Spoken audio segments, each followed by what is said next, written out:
What's up, everybody? It's your boy Devon Taylor here, aka Deezus, and this is my podcast, Deezus Take the Real.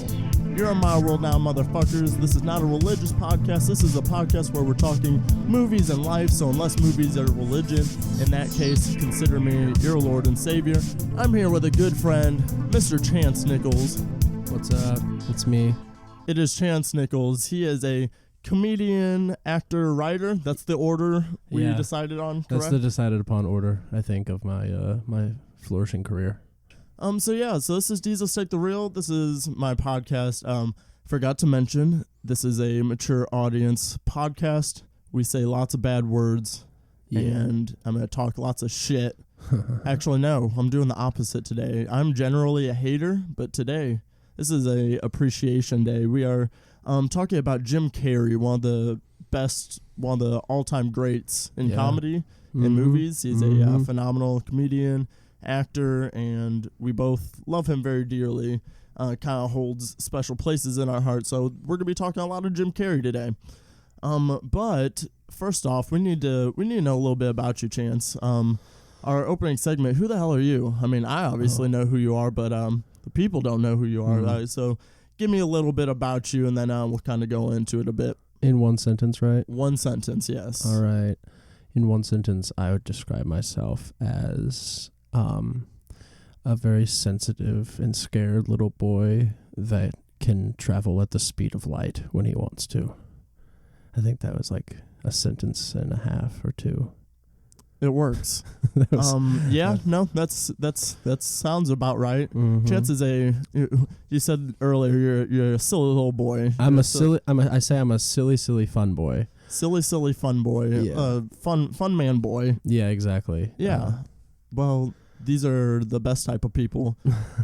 You think so. We are going to get into some funnies because that's one thing that we share in common. Chance does improv. He does a little stand-up. Yep. Doing stand-up a little bit more nowadays. Yeah, you just did a gig the other day, right? Yeah, I opened for Drew Lynch. He got like second place on America's Got Talent in season 10. I don't know how many years ago that was, but he's the dude with the stutter. He has a really bad stutter because he got hit in the throat with like a softball or something. So he was super nice. He was super friendly. He's very funny. Very funny guy. Okay. I didn't know it was the guy with the stutter. I know exactly who that is now. Oh, man, now I regret not going. I was recording during that. So I didn't get to go, and I was curious about it, though. Yeah, he's the best. Well, he's not the best. He was a great guy. He was super, super awesome. He was very, very funny. How long did you do? I did about 25 minutes. Oh, nice. I had planned for a half hour because I spoke with his agent about the opening gig and stuff because I opened for him, and his agent hit me back with, so you're going to do about 30 minutes, and I was like, to open? Because I like that's pretty typical, like a comedy club or something. Yeah. Whenever it's like, well, it was just you, right? Yeah, it was just me opening. So I like the dude running the show like said my name. I went out there, and so they asked me to do 30, so I prepared 30, and then whenever Drew and I actually got to talk face to face at the show beforehand, I was like, and I can do a little bit less if you want, just because like for a show where it's like he's the only real name on the show, like everybody there was there to see him except for like my two friends who came to see me. So what'd he do, like 45 or an hour? Yeah, he did about an hour. And then he did like a Q&A portion afterwards. Oh, that's cool. Yeah, it was cool. I'm a really fucking horrible person, but like on the real, like an hour-length show from him, like did it like deter it at all? Not. The weird thing is, I know honestly, that's a fucking horrible thing to ask. No, like I have to. And I know that's totally something. He's super open about it. He doesn't get like offended or upset about really anything. When it comes to his stutter and stuff. For the most part, from what I hear. But it honestly, after about 10 minutes of listening to it, you just kind of ignore it. Like you definitely recognize that it happens, but you're used to it pretty quickly. And the cool thing is about him is he like has to write his material so that it's not really about the timing. Which is interesting because so much of a stand-up's material is like the timing of like when you drop a word or like turn a phrase or something. Yeah. And he can't because he doesn't know whenever the next word he's going to sit there. And because for those of you that don't know, it's a bad stutter. Like it's not like he trips up over like one word for like a syllable. Like he like I'm not gonna do a very offensive impression of it. No, but you should look him up on YouTube. Just his name's just Drew Lynch. He's a comedian. Yeah, you gotta be incredible. Think about how versatile he's gotta be. He's gotta really be able to roll with the punches, or roll with the words, the studs. Yeah, the studs. Some studsies. The studs. I don't know. Anyways, moving on. God, I feel so bad. So I came up with a game for us to play for the intro because, like I said, Chance is a very talented. Is it improver or is it improv performer? It's improviser. Improviser is the preferred term. That does sound way better. Unless, improviser is what the whole world calls it. Unless you're like a high schooler that does short form improv, then you can feel free to call yourself an improver. But then when you grow up and graduate, you got to call yourself an improviser. Okay, thank God, because I was thinking that I was like it can't be improver. That sounds so weird. Yeah, because you don't. For some reason, improviser just never came to my head. You improvise. You don't improv, whatever it is. You damn yuppies. Yeah, improvers. But okay, yeah. So Chance is a very talented improviser. So I found an improv game, and I kind of tweaked it for the show. I don't really have a name for it. We're going with just movie review game or something. We'll call it. What's the one that you said that it's close to? I believe it's close to film and television styles, but we can call it Fiscal Yup Yup. Okay, I like that. Fiscal Yup Yup. That's what this is gonna be. So I have a bucket with a few movie titles in it, and the way it's gonna work is, I will start off because Chance is the improviser and I am the movie reviewer. So I'm going to review a movie for you guys, and as I review it, when there's specific scenes, Chance is going to give us a little something. So, And I don't know what this movie is. Yes, obviously I wrote the movies on the pieces of paper before you got here, so I know what the movies are, but Chance does not because he is a vet. So that's right. I have a lot of faith in you. A grizzled old veteran. That's right. Let me go ahead and fish in this appropriate Christmas-themed bucket. Oh my goodness! Happy holidays! I have seven movies in here, so we'll see what we get. And they're all 7 pounds. They're all 7 pounds. That's just a waste of paper.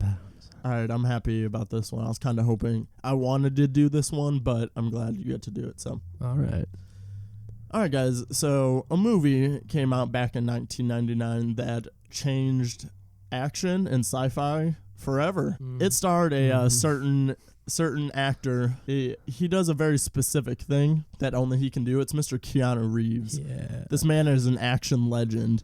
And The Matrix, holy shit, that movie was so amazing. I mean, the visuals that it brought to cinema, we hadn't seen visuals like this in a long time. The Wachowski, were they the brothers or the sisters at this that point? They were the brothers. They were the brothers. Now they're the sisters. The now Wachowski sisters. 2016. Hey, America, what time to be alive.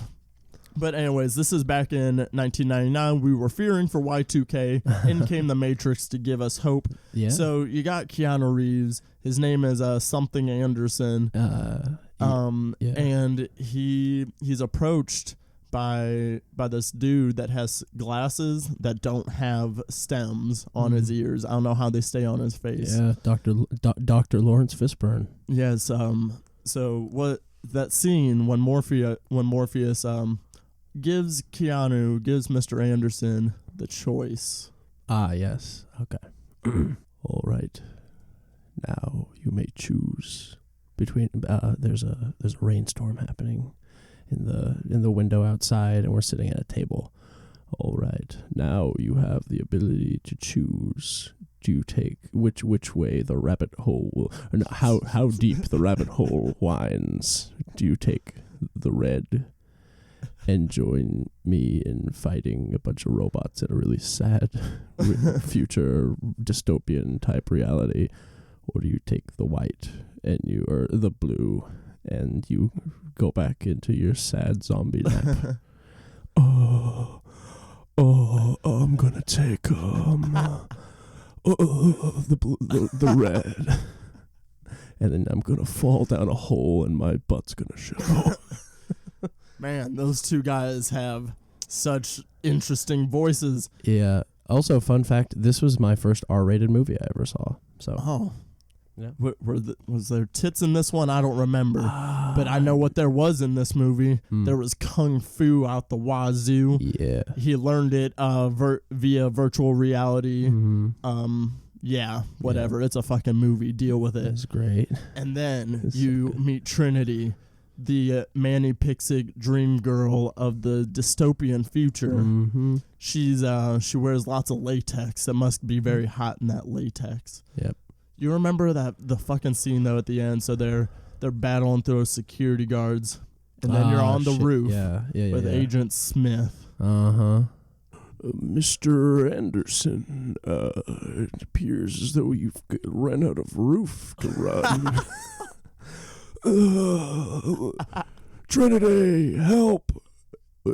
Fires my pistol. I'm Keanu Reeves. Neo guy. Oh, here I go. I'm bending over the sideways. But oh no, one of them is really cool moment that you really iconic.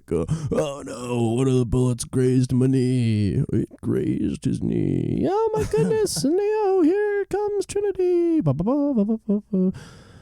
Yeah. One of the most iconic scenes in action sci-fi history, brought to you by the action legend Keanu Reeves in the chilling climax as Morpheus jumps across from a building through rain into a helicopter because it's 1999. Yeah. This movie was incredible. It's one of the best of the years. It changed cinema. I give it, Ebert and Roper, I believe, gave them... Were they still alive at that time? Oh, yeah. Yeah, so. Ebert and Roper gave them 3 out of 4 stars. Nice. What was Ropert's reaction to seeing The Matrix? Oh, well, I really liked it. There wasn't a whole lot of comedy moments. I love comedy moments. I didn't laugh that much, but goodness me, one scene that stood out in particular was when they had that nasty little snake in his belly that they had to pull out that in the back of the cab. That was a spooky little sneaky snake monster. I don't know what he sounds like. Oh, yeah.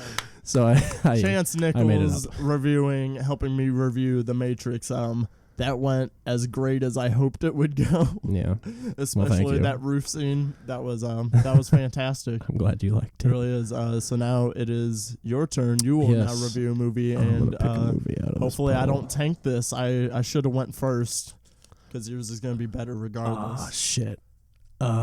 This is a movie that you and I have talked about at length. Oh, yeah. I think. No. Oh, no. Well, maybe. Yeah, no, we did this We talked about this one a lot. The year's 2015. So many eager nerds are sitting in Hall H, eagerly awaiting the trailer for what could be a movie that changes the superhero genre forever. The lights come up, and we see Margot Robbie spinning around like a marionette doll. And everyone loses their goddamn minds because it's the Suicide Squad trailer. And at the end of it, we see a nice shot of your friend and mine, Mr. J, the Joker, portrayed by the incomparable Jared Leto. This is a movie, Suicide Squad, that it flew so under my expectations. I did not enjoy this movie. I did not like it. However, I will review it fairly by saying Will Smith's performance was incredible in it. This is a movie about DC Comics villains that are hired or contracted by the United States government to work as a mock special forces unit. It is comprised mostly of just super criminals.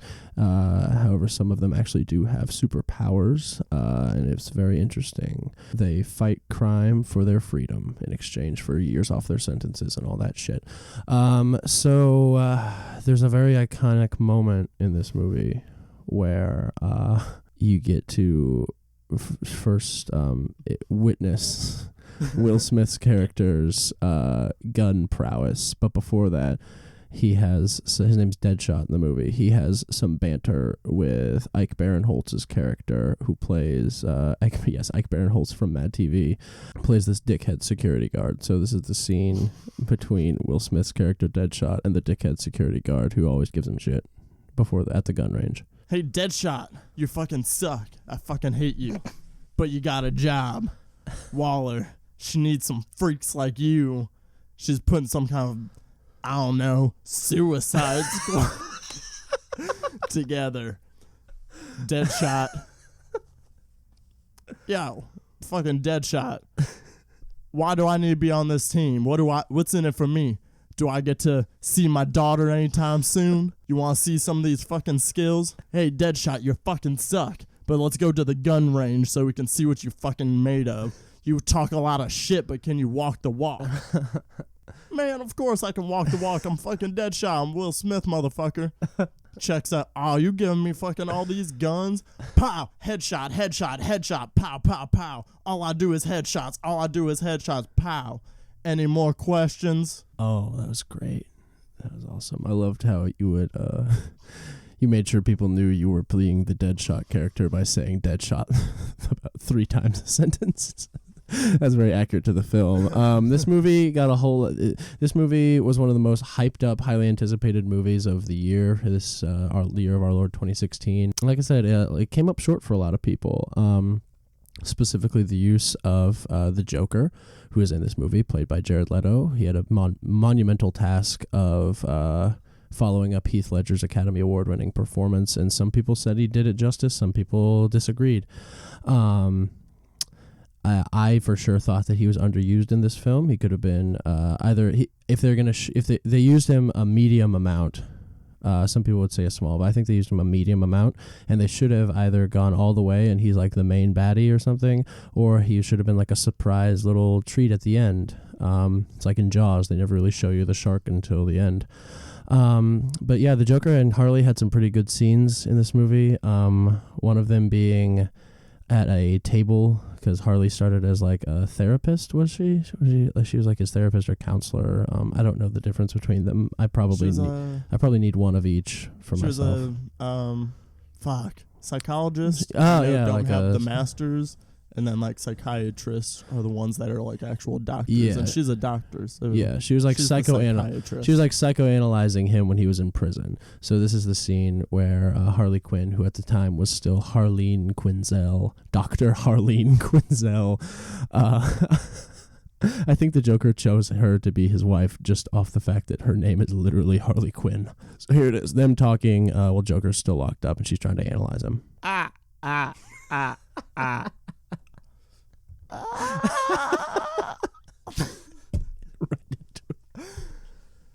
Dr.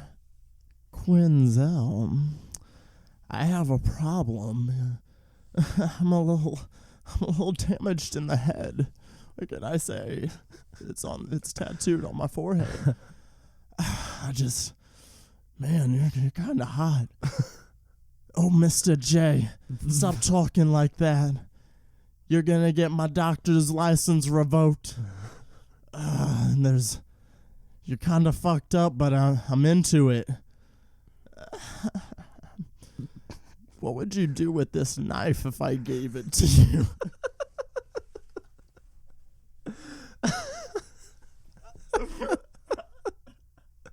I'm gonna call Ann Scene there because that was the biggest laugh.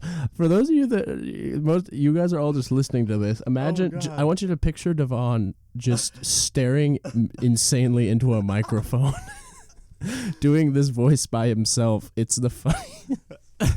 That's why I was rocking back and forth while I was doing it too. I was trying to get into the mindset. Very good. So yeah.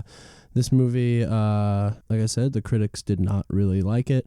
A lot of the fans didn't like it, but it was action-packed. It had a lot of really cool big set-piece moments of action and adventure and all that other shit. Another high point of the movie for me was guy who plays Captain Boomerang, what's his name? Jai Courtney. Right? It was Jai Courtney. Jai Courtney plays Captain Boomerang. Captain Boomerang. Yeah. I enjoyed his performance because he was essentially just a big, loud, blowhardy Australian man. I'm not going to make you do a loud, blowhardy Australian accent. So yeah. I got one in me, but I don't want to do it. I don't know the official score for this movie, so I'll make one up. I'll use a real person.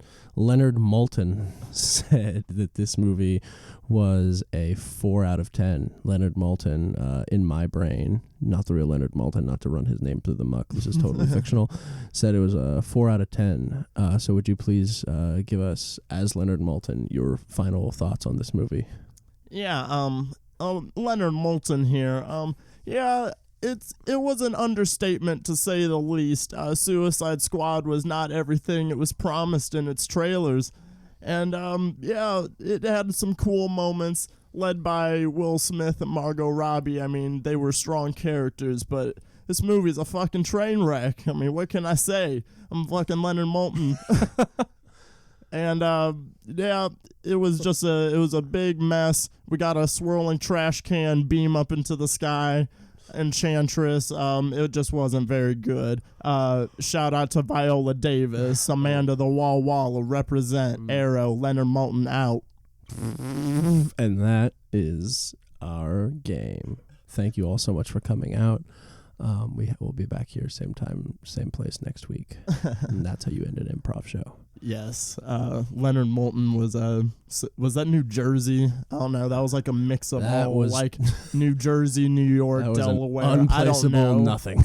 I don't Just know. A nothing accent. Leonard Maltin will be back. So, yeah, that'll take us out for the game. And we're going to kind of start segueing more towards the real movie side. Those were some fake movie reviews, but now we're going to actually, give some real movie thoughts about one of our favorite comedians, Jim Carrey. Jim Carrey, yes. He ruled the 90s. He, comedy after comedy, so many iconic characters and moments. Chance Nichols, so what we'll get into first is, what was your introduction to Jim Carrey? Like, what's your earliest memory and, like, the first time you really noticed his star power? Yeah, so this is a really interesting story for me because a lot of comedians talk about their comedy origin story. That's something that people have said before, where it's like, what happened to you that made you want to pursue comedy? Because usually most comedians can pinpoint a distinct moment, usually in childhood, where they're like, oh, I can do this, or this is fun. So for me, it was through a Jim Carrey movie. The movie was The Mask. Don't go too much into it, since that's already the movie we're going to be talking about it, but just like lightly touch on it. Yeah, though. It was The Mask. It was a movie where he got to play this like super crazy, fun, energetic character that was basically a living cartoon character in real life. And I remember I was like 3 years old probably, at the least. Little boy 3, Chance, maybe were you still 4. pissing yourself? Oh yeah. It wasn't sophomore year of high school yet, so that's when I stopped pissing myself. But no, I just remember sitting there as a little child, looking at this screen. It was at my grandpa's house. He let me watch it. I was watching a grown man spin around like a crazy freak monster with unlimited energy, and I was like, that's an adult. Adults can be like that? Jesus.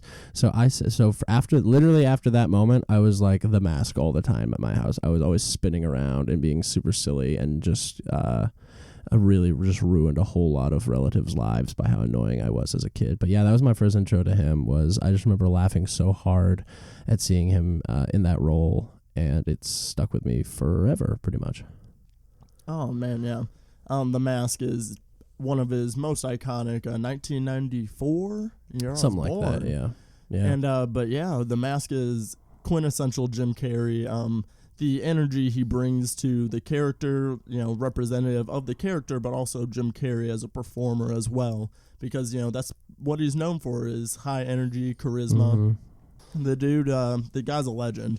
One of my favorite Canadians. Yep. He is a Canadian. Canada. What we're going to get into is, me and Chance, we each picked a movie, our favorite Jim Carrey movie, and we'll just kind of talk a little about it and why we love the movie so much, what really connected.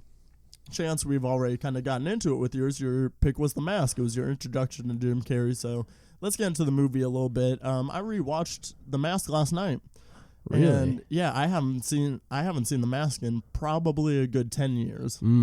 At least. So I was intrigued to see how much the nostalgia was going to hold up. If it, and it's still there. This movie definitely holds up because, like I said, this movie is so absurdly ridiculous, and it does not take itself seriously like at any point in this movie. But the way that Jim Carrey brings it, this very interesting style of comedy that, you know, like I said, this is something that only Jim Carrey can pull off. And the effects were actually surprisingly good for 1994. I was impressed by that. The score, super underrated. Yeah, like that opening such mask a good theme, score. the Holy violin shit. as the mask is floating up the water. That's a pretty cool intro. Yeah, I forgot about this. amazing. And this is the introduction. This is in Devon's introductory boner phase. Yeah, Cameron Diaz. One of her first. Yeah, No, it is her first movie. Yeah, the mask definitely holds up. But what about you? Yeah, this movie, it literally changed my life. Like, I was a child, it gave me the first real clear direction in my life. After that, I literally wanted to just make people laugh for forever. And it's just so good the way because I watch it all the time still. I've been watching it consistently for 20 years. Well, almost 20 years, so which is crazy to say. But it's just so, Stanley Ipkiss, his character, Jim Carrey's character, is just such a guy that I feel like a lot of people can relate to. He's the leading man of the movie, but he wouldn't be a leading man. He's not even the leading man in his own life, really, there at the beginning. Right. He just kind of takes it from his boss and everybody, even the people that like him and are his friends, like that are genuinely nice to him, just walk all over him and treat him like shit. At the beginning scene, he's going on a date with this girl to a concert, and he got them the tickets. And she's like, oh, my friend came into town and she really wanted to see it. And he goes, you know what? Fine, here, you take the tickets. And like his best friend Charlie at the club, at the Coco Bongo Club in Act 1, right before he finds the mask. I'm gonna stop you there. One, can we appreciate the name of this club, this casino / club, like called the Coco Bongo Club. Like a Monte Carlo style, like 20s speakeasy club. Like, how much do you think the writer was giggling when he wrote the name of this club? Like, exterior he's just Coco looking at Bongo it, Club. Coco Bongo. But yeah, they left him. Charlie left him stranded outside the Coco Bongo Club. They skipped the line, and the guard, and that moment that I'll never forget. I think it's iconic. The rope. Never skip the rope. And then he throws him out into the gutter. So just as a guy that's just so nice guys finish last is his whole thing. Yeah, and it's great. He submitted an editorial. Nice guys finish last. And I know that's a character that a lot of people aren't a fan of that trope, especially like, you know, in today's age, everybody wants the edgier guy and all that stuff. Key. Confidence. Yeah. But I think that the movie managed to do the character in a way that it made sense. Like, this dude's life sucked. Like, he literally is just like tripping through life. Yeah. So then they give him this mythological item that that unlocks his inner wild man, as he says it in the movie, and he just starts.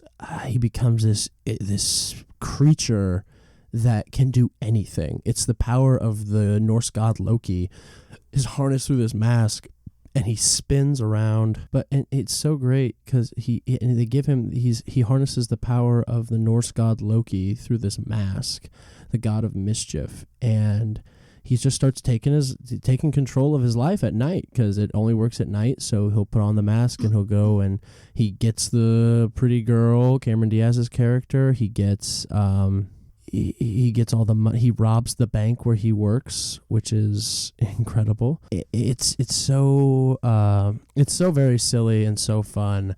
And like you said, yeah, Jim Carrey's performance in it at that time, he was so perfect for that role, with the over the top, like, slapstick energy, super high sort of style. And it's just it's something that really struck a chord with me as a kid, because that's still something that, like, I'm very calm right now. I'm very tired, so that's a part of it. But I'm a very silly, sort of high energy person, especially on stage. That's sort of like what I like to do best. And yeah, it was such a performance that he was so invested in, and he was so deeply connected to the character that you believed it. You could buy that this is a thing that could exist. But then when you put on the mask, you didn't have to, because it was a fictional movie. And he had a green face. But yeah, the villain in this movie is also a little underrated. Dorian Tyrell. Yeah, like I said, we're both big Jim Carrey fans, and the movie doesn't have as much of an emotional connection for me. Yeah. However, though,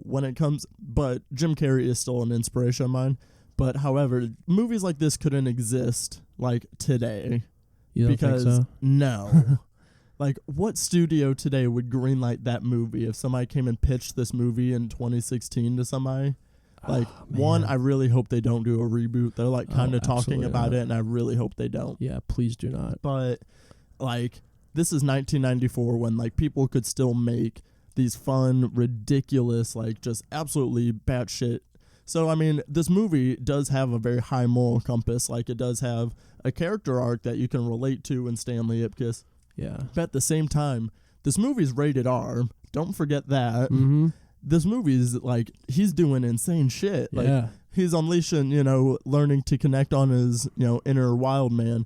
But this dude's like going around robbing banks and shoving mufflers up mechanics' asses. He probably killed that guy. Probably died. He had a muffler. He up murdered his ass. some people in this movie. Yeah, people were dead. People did die in this movie. Cops died. He made cops dance. He killed the guy who plays the dad in the new Fantastic Four movie that was so bad. Oh my God. That guy, a young version of that guy, was killed during a heist that the mask ruined. He didn't kill him directly, but he might as well have. I just want to say, I love heist movies, so I like that they went a little heist movie, but oh my gosh, why does every heist team have to have a guy that calls himself the doctor? Yeah, I'm the doctor. The doctor is about to operate. I forgot that part. Oh, man. And then he just gets blown away. Some of the things that are written in this movie, the dialogue...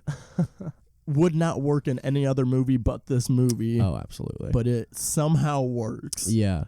But yeah, and then you said Dorian Tyrell, a very underrated villain. So basically, he opens this club. He's running shady scams and robbing banks out of it. Mob style. Is his dad or his uncle I don't like think he's Steven related to him. Seagal raspy voice? I think it's just like his boss. Okay, well, his boss just pretty much tells him, hey, stop doing bullshit.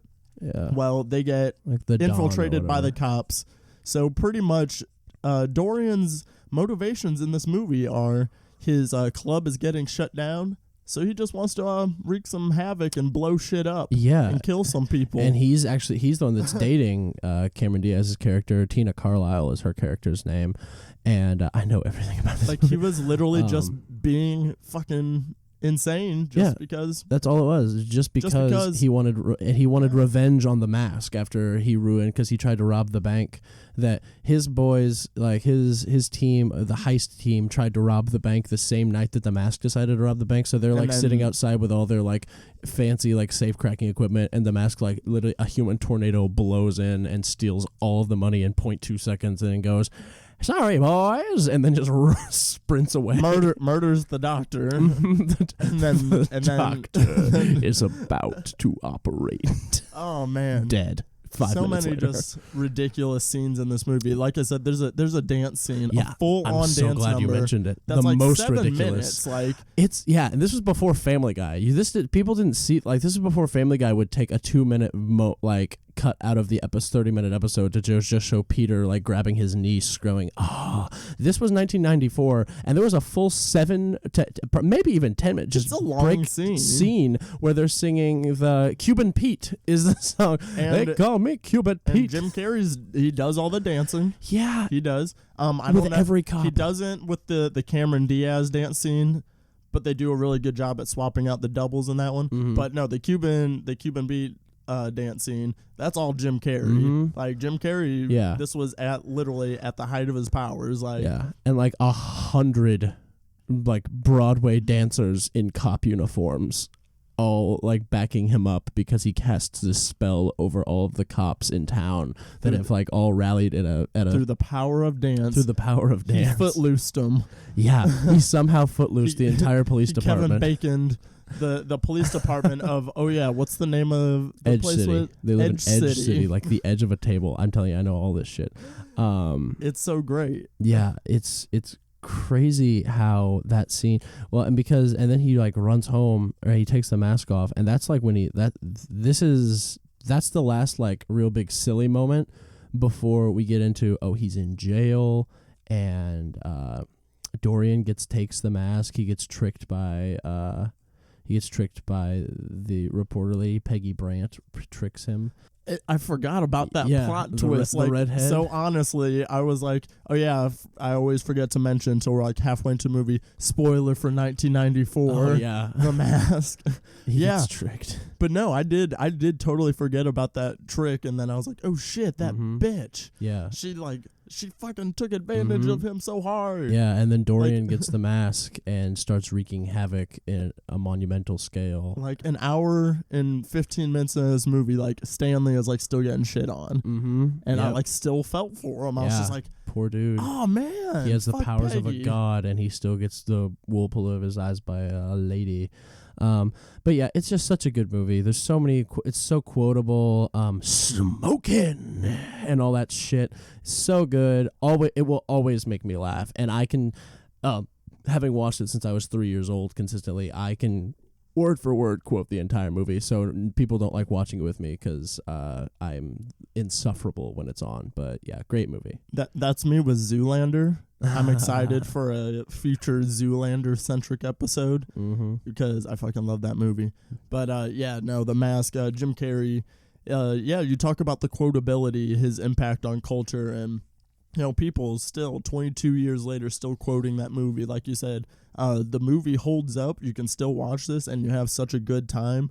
So it's not just a product of nostalgia either. Like it's genuinely still a very entertaining, funny movie. Mm-hmm. It's based on a comic book, and the movie plays out like a comic book. Based on a Dark Horse comic of the same name, which is actually darker. Much darker. Like more violent and way shit. More violent. And Stanley Ipkiss, for the most part, is not the Mask. It's Calloway. His name is Lieutenant Calloway in the movie. He's the cop that's pursuing Stanley in the movie. For the most part in the comics, I read some of the comics, his character is the Mask. They should have teased that. Yeah, and they should have had Calloway put it on. Yeah. Just for one scene or something. I don't know. Well, and that's what instead of 8 years later giving us Jamie Kennedy's Son of the Mask. I got into a Twitter fight with Jamie Kennedy over that. One time. Really? I swear I did. I got in a Twitter fight. Jim Carrey tweeted at me about The Mask one time. I tweeted at him, hey, why did you say no to Son of the Mask? And he tweeted back at me. He said, it was just a very bad executive decision, smiley face with like a wink. And then I was like, I don't actively talk shit. By the way, this is when I was in like 8th grade. The Jamie Kennedy thing happened, and I was like a angsty middle schooler. So I would never just talk shit on somebody unless you're like Tommy Lauren or Donald Trump or something. Then I'll talk shit on you on Twitter. But this guy, like, I just said at Jamie Kennedy, Son of the Mask sucks, and he's like, oh, you're so cool, man. I was like, oh shit, they probably read all this. But so teen boy Chance Nichols got into Twitter beef with Jamie Kennedy over Son of the Mask. We settled it. The legend began early. Yeah, the worst sequel. You should bring it back up. You should like go back to your early rekindle Twitter it and rekindle it and see if Jamie K is still like, fuck you, man. I still fucking hate you. It's still real to me, damn it. But yes, good. The comic books, and I could be totally butchering that comic book. I might have read the wrong thing because it was years ago when I read these. And there was even a cartoon based around it. And I love the cartoon. It only had like 5 episodes. I like the cartoon too. Yeah. Yeah, The Mask is it's fucking fantastic. I'd say a tattoo of it. Yeah, and yes, Chance Nichols does have a tattoo of The Mask, which is dedication. I have a tattoo of The Mask. It's on my leg, and then I also have my original VHS copy from the 90s that I originally watched it on. It is a relic that I keep in like my special memory box. And I have for my 17th birthday, I got a replica of The Mask, like the wood like version of The Mask. It's in my room on my desk. So I want love that movie. That's awesome. Yeah, you probably picked Jim Carrey's most iconic movie, I'd say. But the movie that I chose, I was between 2 of them. Bruce Almighty was almost my pick. Love that movie. I absolutely love Bruce Almighty. But I went with Jim Carrey's one of his more serious roles because Jim Carrey is a very good dramatic actor. Oh, yeah. Totally. They always say comedic actors do really good dramatic performances. Yeah. Because most comedians are the most damaged souls you'll ever meet. I mean, comedy and drama, are intertwined. Yeah. And so I picked Eternal Sunshine of the Spotless Mind. Love. This movie could have an entire podcast episode itself because it's such an intricate piece of cinema. Mm-hmm. But it not only that is a fantastic movie, but it's a performance that, like you said, we don't get a lot of them from Jim Carrey, but when we do, he knocks out of the park, because, even The Truman Show and The Majestic and Man on the Moon, those are still dramatic performances, but there's still a lot of comedy in them, Yeah. Eternal Sunshine is a straight heartbreaking so sad. romance. I don't know. I don't really know how to describe it. It's just it's its own kind of movie. Mm-hmm. And I describe it as one of those movies where you feel like literally like every emotion. Yeah. And a lot of it is, feeling again for Jim Carrey's character, very subtle about a man he's still in love and his girlfriend erased him out of her memory. Crazy. And then so he does the same thing. This is in a world where this is possible. And it's a crazy concept. Mm-hmm. And the fact so that, good. but the moral of it is it's a very real depiction of love. You got Jim Carrey, Kate Winslet, young Mark Elijah Ruffalo. Wood, Mark Ruffalo, Mm-hmm. Kirsten Dunst. Yeah. It's a phenomenal cast, really well acted. How do you feel about Eternal Sunshine? I love that movie. I didn't see it till later in life, because we're old men. But I saw it, I think, like... Hashtag grown boy Chance. Grown boy, yeah. I saw it later in life. It was probably somewhere... I think I might have even been like a freshman in high school when I saw it. Just because, it's so, like... It's so dark, just in tone. Like, the rooms are dark that they're in. And you get to see this poor man and this poor woman and their relationship and how there's those bright spots that are just like, oh my God, look at the way they look at each other. Like, when they're, like, on the beach and shit. And, then, like, literally just the next scene, just, like, break your heart again. The word, like, oh my God, it's just so sad. And the performances from Jim Carrey and Kate Winslet are just so real. Like, it was very honest. It wasn't very, like, stylized or heightened. It was just like, here's a depressed ass couple.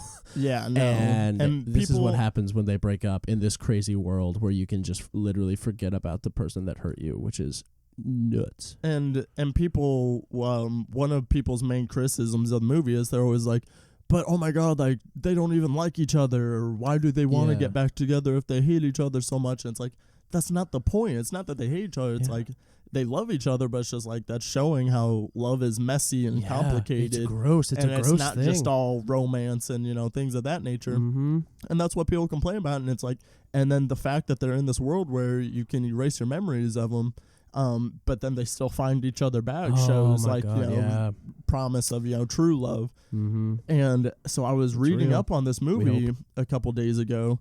And there's a really interesting fact. So there was in the original script, they didn't, and they did shoot it. In the original script, Kirsten Dunst's character, we see her like 30 years like into the future. Yeah. And she has just written a book titled Eternal Sunshine: The Spotless Mind. Oh wow. She has just written a book, and she's exposing the company that does the memory erasing like 30 years after the fact, like a tell-all. Yeah, because it was like a hush-hush thing. Yeah, so, and there was supposed to be a scene where she's getting interviewed for her book, and she's, like, trying to get it published, and then she says that Clementine, Kate Winslet's character, had erased Joel from her memory, like, upwards of, like, 12 times. Yeah. But yet they, like, still kept finding each other. Like, that would have been just, like, an extra punch to the heart. Oh my God, that's insane. Yeah, I don't know if there's any deleted scenes of it. Oh, but man, it was in the but you can find the original script that's online. Fucking nuts. Yeah, so wow. And like this is something that nobody saw from Jim Carrey. I honestly think he was snubbed. I think he should have got an Oscar. He wasn't even nominated. Really? Kate Winslet was, and Andy Kaufman won for Best Original Screenplay. Absolutely. But yeah, no, Jim Carrey wasn't even nominated, and I'm still kind of butthurt by it. But yeah, no, it's a fantastic movie. Absolutely love Eternal Sunshine. Surprising amount of people that haven't seen that movie. Yeah. It is back on Netflix. Oh, really? I did not know that. Yeah. And what a great name, Clementine. Yeah, Such Clementine. a good name. One funny thing about Eternal Sunshine on Netflix is it is always like miscategorized. Yes. And it like pops up under like comedies and like romance, and it's like, no, Netflix, you're gonna ruin somebody's day if you have them going in thinking like this is about to be real funny. It's like a third date between like a couple, and they're like, let's watch this funny rom-com with Jim Carrey and Kate Winslet. Nope. Oh my god, that one's in the can. You are not getting laid. Jeez, yeah. You are just Netflix, and no chills going on there, because that movie has no chill. Not at all. Very good. That was a good line. Yeah, I think that's a high note to end our Jim Carrey appreciation discussion on. The man is a living legend. Like I said, he's like my top 3 Canadians, but I think he's number 1. So we are going to end on story time, and it always ties back into the theme of the day in some fashion. God, I fucking hate this segment title. You came up with a good name for the improv game. You got any suggestions for this part? Well, the intro segment is "Who the fuck are you?" Is that right? Like, who the hell are you? Who the hell are? Sorry. I mean, now drop all the fucks you want. Who the hell are you? Maybe this section is "What the hell do you know?" Because it's a storytelling. Like, what do you know? Okay. What do you know? That's a working title. You don't have to use it. That's a working title. If you do, I'll put it on my list. All right. Go for it. But yeah, so our story theme today is because Jim Carrey is a real funny guy. What is the hardest? So tell the story of just the hardest you've ever laughed. Like just that real good laugh. Mm-hmm. So the story, this happens to me. I'm great. I'm lucky enough to be a person who sort of like my job is like comedy. Like I get to be around funny people all day long and just riff bits all the time.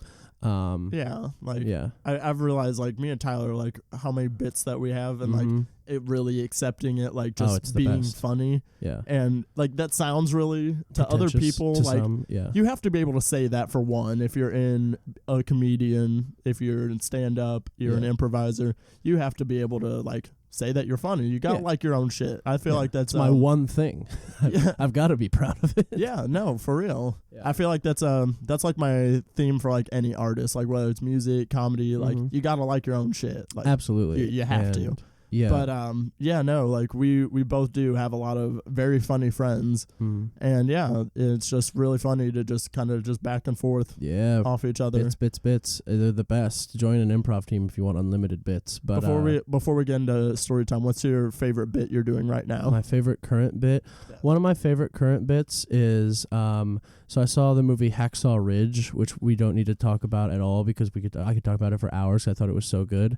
It's got Andrew Garfield. It's about World War II. Really well acted. Very well acted. One of my favorite current bits is me and a group of friends. We do this bit where we just list off World War II soldier like nicknames. Because one of my favorite things about any like war movie, whether it be Vietnam or World War II, like the call signs or the it's like their nicknames, and there's always a scene like it's in every single movie where they go around and the camera pans, you get to hear each character's nickname, and it's like that. There's Tex, it's the one with like a cowboy hat on. And then there's ones like that. There's Hollywood, and he's like the guy with the coiffed hair that actually looks handsome. And then that scrawny guy playing cards and picking his teeth with a toothpick. That's Brooklyn. And it's always either where they're from, like it's based on where they're from or their defining characteristic. So like in Hacksaw Ridge, there's a character that's one of my favorite scenes. There's just an ugly guy, and Vince Vaughn plays the drill sergeant, so it's hilarious. But he's just this ugly ass dude that looks dead in the eyes. So the drill sergeant just calls him Ghoul. He goes, "How long have you been dead, son? How long you been dead for? I'm gonna call you Ghoul," which is hilarious. And that's literally what they call him. Like even in the battlefield, they still call him. He's Ghoul. Been shot, and they're like, "Oh no, Ghoul's down." It's like, can you not call him Thomas at that point?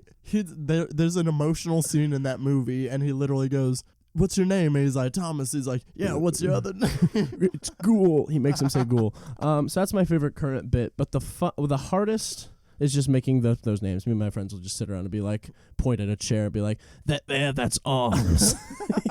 He's very comfortable. It's always in that voice. But one of the hardest times I've ever laughed I can pinpoint.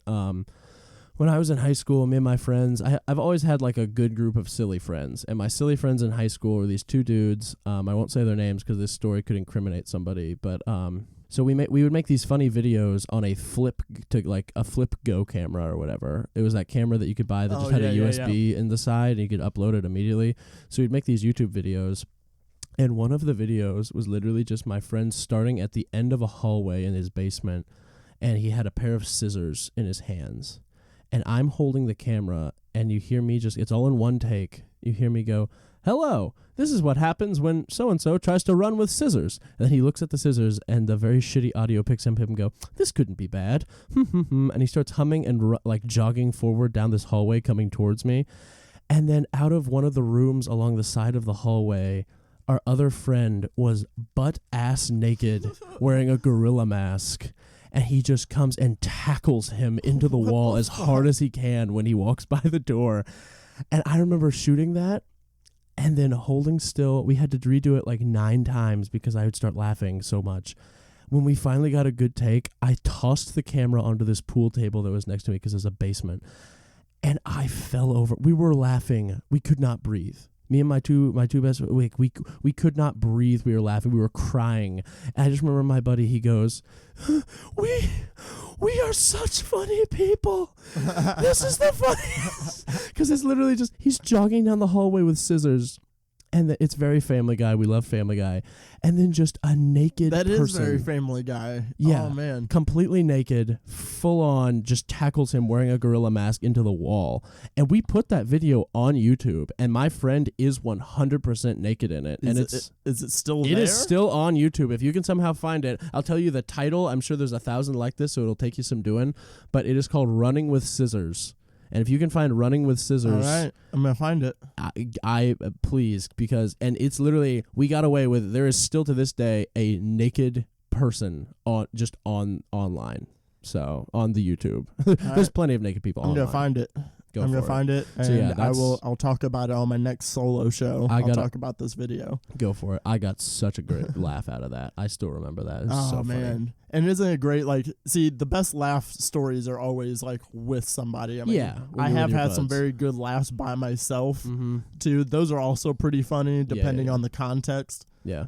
But yeah, no, it's always the best when you have a good laugh with like somebody else. Like, the most recent one is, so me and Tyler, everyone knows we're big potheads. Tyler, your roommate, best friend. We're very stoner. We smoke a lot of weed, guys.